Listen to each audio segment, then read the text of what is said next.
My girlfriend screamed, "Get out." Well, I brought up marriage after 5 years together. I said, "Gladly." Then I moved out that night and left behind the ring I'd been hiding for months, with a note saying, "Dodged a bullet."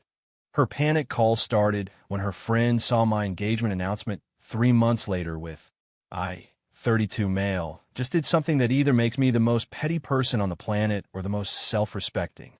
Probably both. I'm still processing it, so bear with me while I get this all out." Some background. I've been with my girlfriend for 5 years. We met at a friend's wedding, hit it off immediately, and moved in together after year 2. We built a life together. Shared apartment, shared friend group, shared Netflix account, shared everything except, apparently, a shared vision for the future. I work as a project manager for a construction company. Good salary, stable career, decent benefits. I'm not wealthy, but I'm comfortable and responsible with money. I've been saving for a house down payment for the past 3 years. And for the past 8 months, I've been saving for something else too. A ring. $6,200. Princess cut diamond. Simple white gold band because she always said she didn't like flashy jewelry. I did my research. I asked her friends subtle questions about what style she liked. I looked at her Pinterest boards. I thought I knew exactly what she wanted. Over the past year, though, I started noticing things. Little comments. Deflections. Whenever marriage came up at gatherings or in casual conversation with friends, she'd change the subject or make a dismissive joke. I figured she was just private about it. Some people don't like discussing relationship milestones publicly. I respected that. But last week, we were at her younger sister's engagement party. Her younger sister, who's been with her boyfriend for 18 months, and they're getting married next spring. On the drive home from the party, I brought it up casually. That was nice. They seemed really happy together. She was quiet, didn't respond. Made me think about us. I continued. We've been together longer than most of our friends who are married now. Maybe it's time we talked about our timeline, what we're building toward.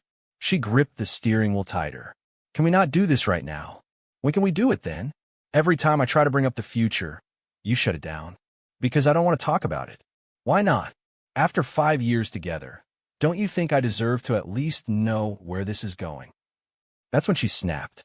I said I don't want to talk about it. God, why do you always have to push? Why can't you just be happy with what we have right now? Because what we have feels like it's standing still. I want to know if we're building towards something real or just existing in the same space. She pulled into our apartment complex parking lot and slammed the car in a park harder than necessary. You want to know the truth? Fine. I don't know if I want to marry you. I don't know if I want to marry anyone. And honestly, I'm tired of you pressuring me every few months like there's something wrong with me for not being ready. Pressuring you? I've asked about our future maybe 3 or 4 times in 5 years. That's not pressure. Well, it feels like more. And honestly, I need space right now. I need you to stop making me feel like I'm failing some kind of relationship test. I'm not testing you. I'm asking a simple question about whether you see a future with me. She got out of the car, slammed the door, and walked toward our building without looking back. I followed her inside. As soon as we got through the front door of our apartment, she turned on me. You know what? Maybe we need a break. Maybe you need to figure out why you're so obsessed with a piece of paper that doesn't even mean anything. It means something to me. Then maybe we want different things from life. Do we? Because I've been pretty clear about what I want for years. You're the one who's been avoiding the conversation this whole time. She exploded. Get out. I can't do this right now. I need you to leave. Go stay with your brother or whoever. I can't even look at you right now. I stood there for a moment, processing. 5 years. 5 years of building something I thought was real. And she was screaming at me to leave because I asked about our future together. Okay, I said quietly. Okay, what? Okay, I'll leave. Gladly.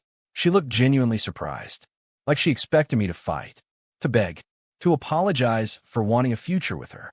I didn't. I went to our bedroom, grabbed a duffel bag from the closet, started packing clothes, toiletries, my laptop, chargers. She followed me, suddenly less angry and more confused. What you doing? Leaving. Like you asked me to. I didn't mean forever. I just meant for tonight so we can cool off. I know what you meant, but I'm done. Done? You're breaking up with me over one argument? I'm breaking up with you because after 5 years, You can't even have a basic conversation about our future without screaming at me to get out. That's not one argument. That's a pattern I've been ignoring for too long. I finished packing. She was crying now, but honestly I couldn't tell if it was real emotion or manipulation. After 5 years, I still couldn't tell the difference with her. That told me everything I needed to know about where we actually stood. Before I walked out the door, I did something petty. Maybe the pettiest thing I've ever done in my life. I went to my sock drawer, where I'd hidden the ring box for months. I took it out, placed it on the kitchen counter, and wrote a note on a piece of paper. Dodged a bullet. M. Then I walked out and didn't look back. She called me 14 times that night. I didn't answer a single one.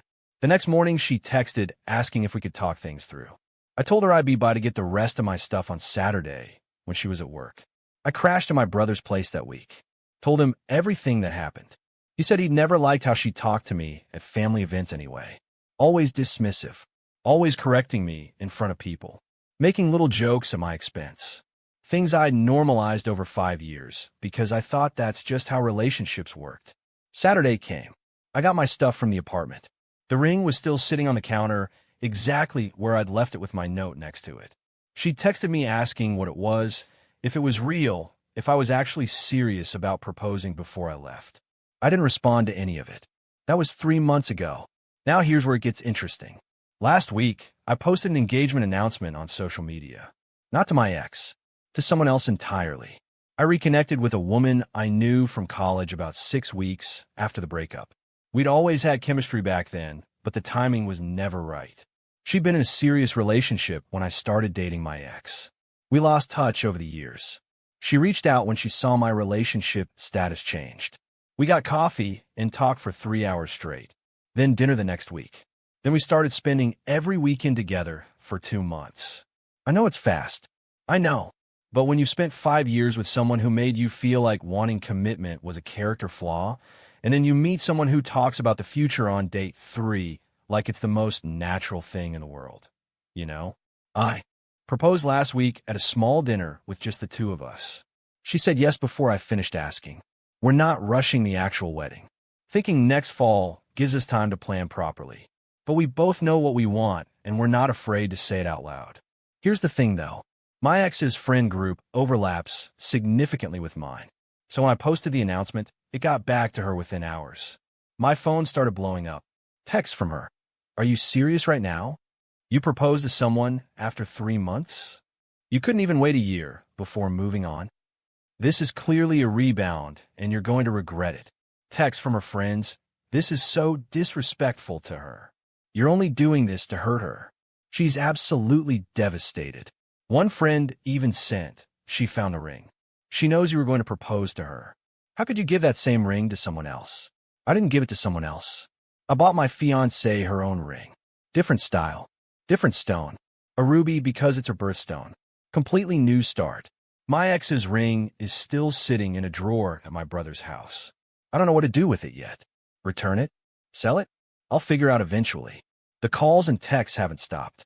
My ex apparently told everyone I blindsided her and that she didn't know things were that serious. That I threw away 5 years over one argument. Funny how she's already rewriting what actually happened. I haven't responded to any of it. I'm too happy to engage with the drama. But part of me wonders if I should have handled the announcement differently. Posted it more quietly. Given her more time. Then I remember her screaming at me to get out because I dared to ask about her future. And I don't feel bad anymore. Update 1, 5 days later. All right, y'all. Things have gotten messy, eh? I didn't expect the drama to escalate this far, but here we are. First, thank you to everyone who validated that I'm not crazy. Some people said moving on quickly was suspicious or that I must have been emotionally checked out before the breakup. Honestly, maybe I was.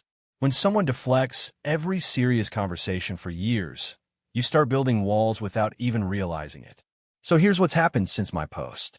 My ex reached out through every possible channel. When I didn't respond to texts, she tried calling repeatedly. When I didn't answer calls, she DM'd me on every platform. When I ignored all of that, she showed up at my brother's house. My brother's house, where I haven't even lived for over 2 months because I got my own apartment. She apparently stood on his porch for 20 minutes ringing the doorbell. My sister-in-law answered and told her I didn't live there anymore. My ex demanded to know my new address. My sister-in-law said it wasn't her place to share that information. My ex accused her of harboring me. Harboring? Like I'm some kind of fugitive she's hunting. My sister-in-law texted me afterward. Your ex is completely unhinged. She was crying and yelling about how you ruined her life. I told her to leave, or I was calling the police. She finally left, but said she'd find you eventually. That phrase made me genuinely uncomfortable. Find me eventually, like this was some kind of personal mission for her. The next day, she did find me. Not at my apartment, thankfully. At a restaurant where I was having dinner with my fiancé and two of our friends from college. She walked in, spotted us at our table, and made a beeline straight over. So this is her? She said, staring at my fiancé. This is the woman you threw away 5 years for? I stood up immediately. You need to leave right now. I need answers first. I need to understand how you could move on this fast. Were you cheating on me this whole time? No, I wasn't. Then how do you explain this situation? 3 months and you're already engaged? That's not normal behavior. My fiancé, bless her, stayed completely calm. I think you should listen to him and leave. This really isn't the place for this. My ex looked at her like she'd just been slapped across the face. Excuse me? I'm talking to my boyfriend. Ex-boyfriend, I corrected firmly. As of 3 months ago, when you screamed at me to get out of our apartment for asking about marriage. I didn't scream. I was upset. There's a difference. You told me to leave. I left. I genuinely don't know what else you expected to happen. I expected you to come back the next day. I expected you to apologize and work things out, not run off and propose to the first woman who showed you attention. The entire restaurant was staring at us now. Our friends looked mortified. My fiancée was still outwardly calm, but I could see her jaw tightening. I think you really need to go, I said firmly. Or what? You'll call the police on me too? Like your precious sister-in-law threatened? If I have to, absolutely yes. She stared at me for a long moment. Then she laughed. This bitter, hollow, unsettling laugh. You've changed. The man I dated would never be this cold to me. The man you dated waited 5 years for you to decide if you wanted a future with him. That man is gone now. She left after that, but not before turning to my friends and announcing that I was emotionally abusive and that she hoped my fiancé knew what she was getting into. My fiancé handled it perfectly. She said she trusts me completely and that my ex's unhinged behavior told her everything she needed to know. But things got worse from there. My ex started reaching out to my family members, my parents, my brother again, even my 72-year-old grandmother. She called my mom crying about how I'd abandoned her without warning and how she was completely blindsided by everything. She claimed she'd been planning to say yes to marriage when I asked properly and that I never gave her a real chance. My mom called me confused. She said you never actually proposed, that you just left a ring on the counter and walked out without any discussion. That's technically true, because she screamed at me to leave while I tried to talk about our future together. She said you were pressuring her constantly. Mom, I asked about our timeline after 5 years. That's not pressure. That's basic adult communication. My mom came around once I explained everything properly, but the fact that my ex was systematically calling my family members to plead her case was genuinely disturbing behavior. She also tried contacting my fiancé directly, found her on social media, and sent a long message. The message said, I think you should know what you're getting into with him. He doesn't communicate properly. He makes big life decisions without discussing them. He'll leave you the second things get hard, just like he did to me. You deserve to know who he really is before it's too late. My fiancé showed me the message, and we actually laughed about it together. Then she blocked her everywhere. But the thing that genuinely made me angry happened the next day. My ex contacted my workplace. She called the main office and asked to speak with me about a personal matter. When a receptionist said I was unavailable and in meetings, she left a message saying she needed to discuss shared assets and potential legal concerns. I don't have shared assets with her. Our apartment lease was entirely in her name. Our bank accounts were always completely separate. I don't owe her a single penny, but she was deliberately trying to make my workplace think there was some kind of legal issue brewing, trying to make me look problematic professionally. I had to talk to HR, and explained the entire situation. They were understanding, but told me to handle my personal matters outside of work hours, as if I had any control over what she was doing. I'm not responding to any of this. I'm not engaging with the chaos.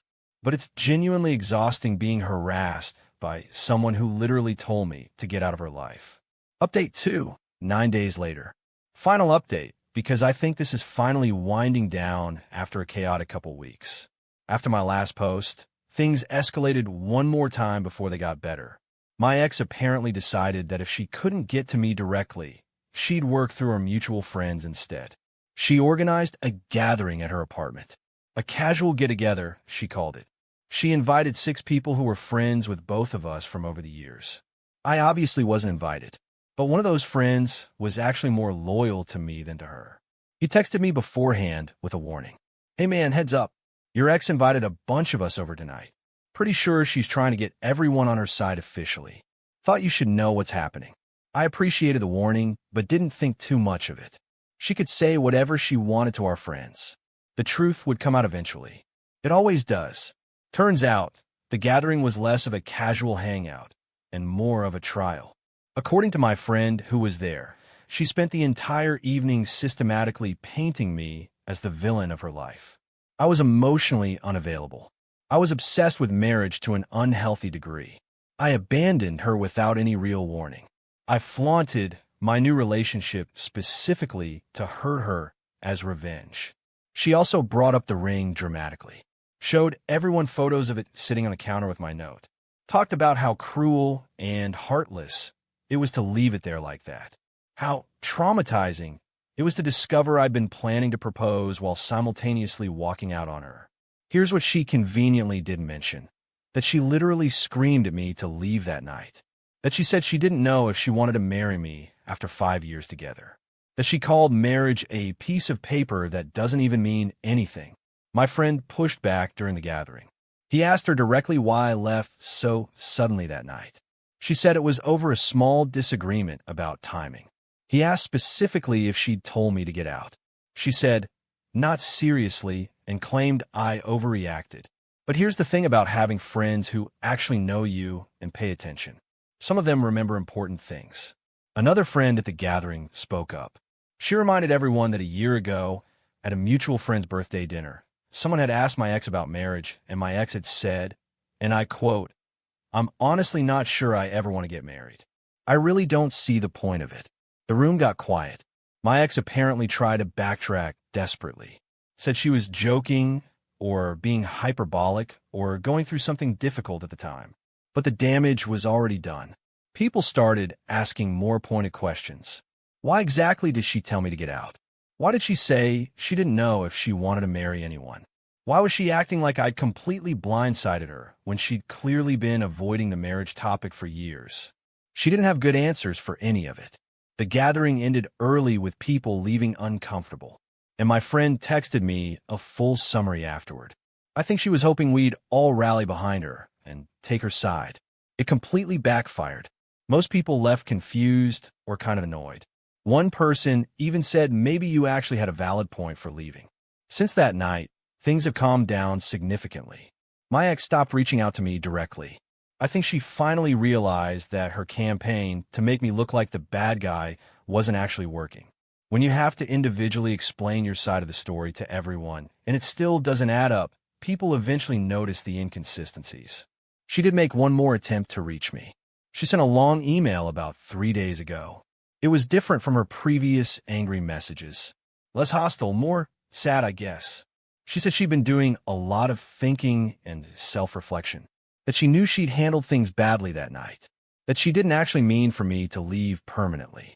That she was scared of commitment because of watching her parents' messy divorce growing up, and she'd been working through it internally without ever telling me. She said she wished I'd given her more time to figure herself out. That she was finally ready to have the honest conversation I'd been asking for. That she was willing to go to therapy, willing to work on her fears, willing to genuinely try. Then she asked if there was any chance we could start over. I didn't respond for 2 days. Not because I was considering it, but because I needed to figure out exactly what to say. Finally, I wrote back. I appreciate you sharing all of this with me. I understand you're hurting, and I understand that commitment is genuinely scary for you. But here's the thing. You had 5 years to have this conversation with me honestly. You chose to avoid it, deflect it, dismiss it, and eventually scream at me when I tried to bring it up directly. I can't build a future with someone who only wants to work on things after I've already walked away. I'm engaged now to someone else. I'm genuinely happy. I wish you well in your life, but there's nothing to go back to between us. Please stop contacting me, my family, and my fiancé. This is the last message I'll respond to. I hit send. Then I blocked her number, her email, and every social media account. That was 5 days ago. Since then, complete silence. Finally, my fiancé and I are doing great. We've officially started wedding planning. My family genuinely loves her. Her family genuinely loves me. Everything feels right in a way it never quite did before. I'm not going to pretend the past 3 months weren't chaotic and emotionally draining. They absolutely were. Finding out that your 5-year relationship could completely implode over one honest conversation is jarring. Realizing in hindsight how much you've been settling for is genuinely painful. Watching someone try to rewrite history in real time to make themselves the victim is frustrating beyond words. But I also learned something important through all of this. When someone shows you who they really are, believe them the first time. My ex showed me for years that she couldn't discuss the future without shutting down or deflecting. I kept hoping she'd eventually change on her own. She didn't. And when I finally decided to stop waiting around indefinitely, she acted like I was the one with the problem. The ring I bought for her is still sitting in a drawer at my brother's place. I'm going to sell it next week finally. Put the money toward our wedding fund. Seemed like a fitting end to that chapter. Some people will probably think I moved on too fast. Some people will think I was too harsh leaving the ring with that note. Some people will think I should have given her one more chance to figure herself out. But I spent 5 years giving chances. I'm completely done with that now. Thanks for following along through all of this. Sometimes the best revenge is simply being genuinely happy without someone who never truly appreciated what they had. Thank you so much for watching. If you enjoyed the video, make sure to like and subscribe for new content.